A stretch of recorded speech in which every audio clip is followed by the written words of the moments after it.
अस्सलाम वालेकुम स्टूडेंट, मैं हूँ आपकी टीचर मिस शमीम। और आज की क्लास में मैं आपको ट्रांसफॉर्म इफ़ेक्ट का बहुत अच्छा इस्तेमाल बताने जा रही हूँ।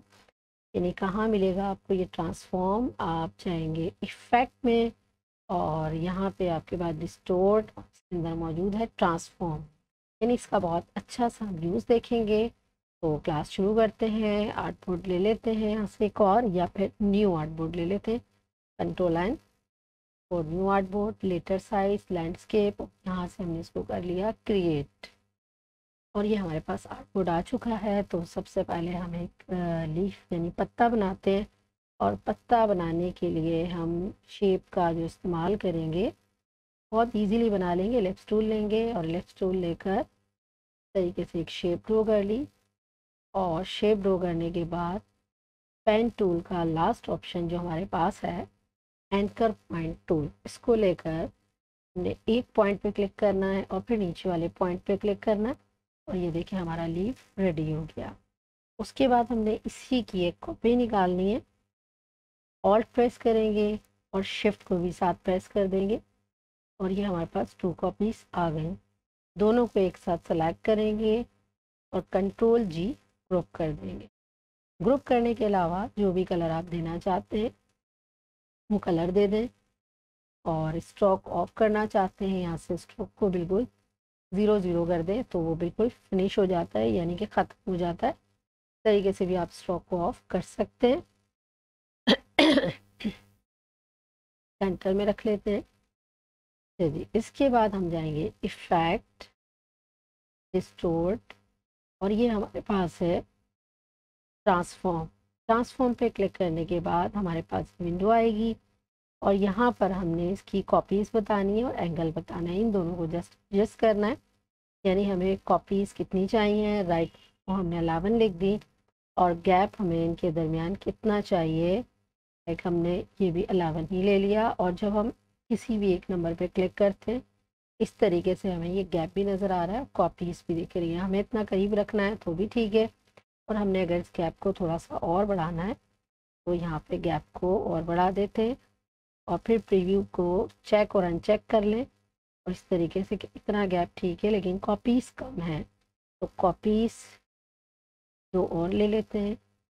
फिर यहाँ पे क्लिक करते हैं या प्रीव्यू को अनचेक कर लें और ये कॉपीज़ हमारी ठीक है, या गैप को हम थोड़ा सा और बढ़ा लेते हैं। यानी हमने 15 कर दिया और फिर इधर क्लिक कर दिया या प्रीव्यू को चेक कर लें और इस तरीके से हमें ये गैप ओके लग रहा है। ठीक है, हमने नंबर्स कौन से लिए?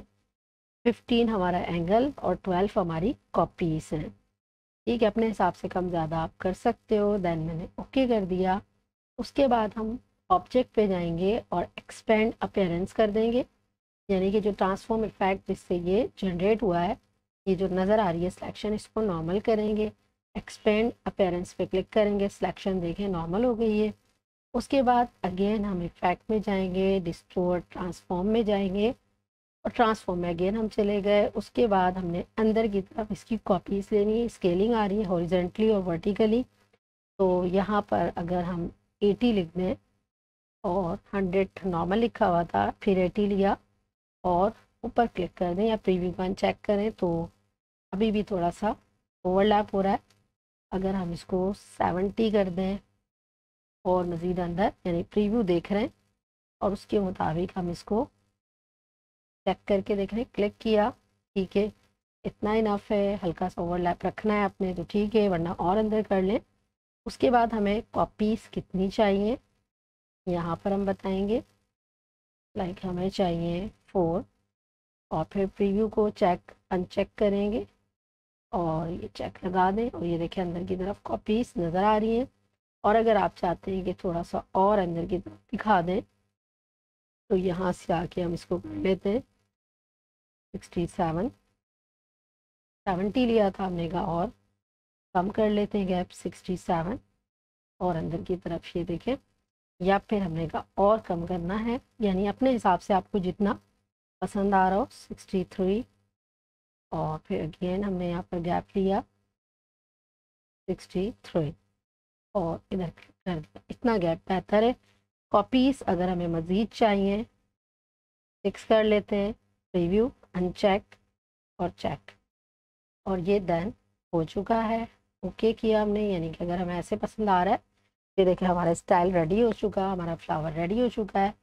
अब बैकग्राउंड लगाएं और इसमें आप कलर दे सकते हैं। एक डिज़ाइन और बना लेते हैं, आर्टबोर्ड एक और लेते हैं। आर्टबोर्ड टूल पे हमने क्लिक किया और यहाँ ऊपर से प्लस पे क्लिक किया और आर्टबोर्ड हमारे पास एक और आ गया। अब अगेन हम शेप पर जाते हैं और शेप से ले लेते हैं पॉलीगॉन शेप और इसको ड्रॉ कर लेते हैं किसी भी एंगल पर।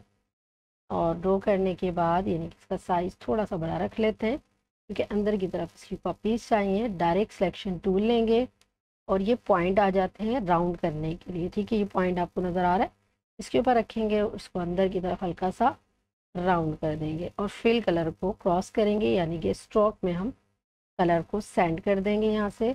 और फिल कलर हमारे स्ट्रोक ऑफ है और आउटलाइन को थोड़ा सा थिक भी कर दिया है। इफ़ेक्ट पे जाएंगे, अगेन डिस्टोर्ट एंड ट्रांसफॉर्म पे जाएंगे हम, और यहाँ पर जाने के बाद इसको थोड़ा सा साइड भी रखते हैं और इस तरफ हम 93 और 93 यानी अंदर की तरफ कॉपी ली है। गैप बता दी कितना अंदर लेना है और जस्ट सिलेक्शन के अंदर ये कॉपी गई है, लेकिन कॉपीज़ की तादाद हमने अभी नहीं बताई है, तो वो हमने यहाँ पर बतानी है। कॉपीज़ की तादाद हमें कितनी चाहिए, यहाँ पर लिखते हैं लाइक 30 लिख देते हैं और उसके बाद कितने एंगल पर चाहिए, यहाँ के एंगल लिख देते हैं और फिर यहाँ क्लिक करते हैं। ये देखें एंगल के साथ हमारे पास कॉपीज़ आ गई। अब हम चाह रहे हैं कॉपीज़ और बढ़ा लें, तो यहाँ फिर क्लिक कर देते हैं। और अगर हम इसको एक्स स्टाइल में देखें, वाई स्टाइल में देखें और रैंडम अगर देखें, तो रैंडम स्टाइल हमें नज़र आ रहा है। और अगर हम यहाँ से इसको नॉर्मल इसी स्टाइल में देखें तो भी हमें खूबसूरत लग रहा है। और अगर हम इसको मज़ीद यानी कि रोटेट करना चाहें तो वो भी हम कर सकते हैं।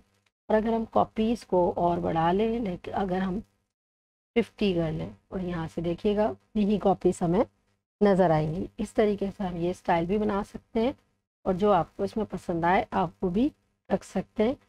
ओके कर देते हैं और इस तरीके से देखें ये इफेक्ट भी हमारा तैयार हो गया। और अगर आप इसको ग्रेडियंट कलर देना चाहते हैं लाइंस को ब्लैक बैकग्राउंड के साथ, तो स्टॉक पे जाइएगा, ग्रेडियंट पे जाइएगा, यहाँ पर ये आपके पास ग्रेडियंट आ रहे हैं और ये ग्रेडियंट आपके पास है और ग्रेडियंट पर आप कोई भी सिलेक्ट करने आगे कर लेते हैं। और यहाँ से हम ग्रेडियंट यूज़ करना चाह रहे हैं, दिस वन या दिस वन। अब ये फिल में आ चुके हैं तो यहाँ से इसको ड्रॉप करें, फिल को क्रॉस करें, कलर्स स्टॉक में आ चुके हैं और इस तरीके से आप ये कलर्स यूज़ कर सकते हैं। और अगर हम इसके पीछे बैकग्राउंड लगा दें, यानी यहाँ से हमने ये रेक्टेंगल उठाया और इसको ड्रॉ कर लेते हैं फुल आर्टबोर्ड के ऊपर, और इसको ड्रॉ करने के बाद colour black and white by default colour, fill में ब्लैक कलर ले लिया, अरेंज और स्टैंड बैक। और यहाँ से इसकी स्ट्रोक जो है वाइट हुई हुई है तो भी हम ऑफ़ कर सकते हैं, यानी इस तरीके से हमने ले लिया और स्ट्रोक को यहाँ से बिल्कुल बंद कर दें तो स्ट्रोक हमारा ऑफ किया इसका। इस तरीके से हम ग्रेडियंट कलर भी लगा सकते हैं और हमने ये जो एक शेप बनाई है इसके पीछे भी हम बैकग्राउंड लगा सकते हैं और इस पर भी हम ग्रेडियंट कलर अप्लाई कर सकते हैं। यकीनन आज की क्लास आपको समझ में आई होगी। इंशाल्लाह अगली क्लास में फिर मिलेंगे। अल्लाह हाफिज़।